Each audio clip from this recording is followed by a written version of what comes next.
সদস্য মোহাম্মদ ইয়াকুব আলী, যশোর 5। সম্পূরক প্রশ্ন করুন। বিসমিল্লাহির রহমানির রহিম। মাননীয় স্পিকার, আপনাকে ধন্যবাদ।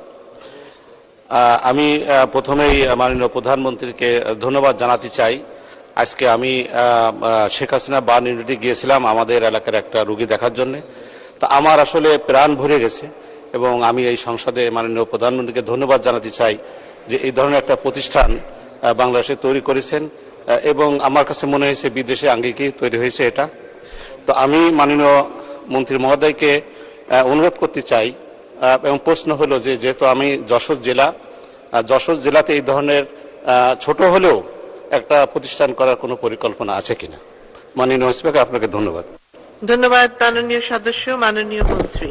ধন্যবাদ মাননীয় স্পিকার। আমি প্রথমেই মাননীয় সংসদ সদস্যকে ধন্যবাদ জানাই যে তিনি আমাদের হাসপাতালে গিয়েছিলেন এবং তার এত সুন্দর একটা হাসপাতাল, এটা সম্পূর্ণ কৃতিত্ব মাননীয় প্রধানমন্ত্রী শেখ হাসিনার। এটা উনি এই হাসপাতালটাকে নিজের হাতে আমাকে দিয়ে বানিয়েছেন, সুতরাং সমস্ত কৃতিত্ব এবং প্রশংসার দাবিদার মাননীয় প্রধানমন্ত্রী।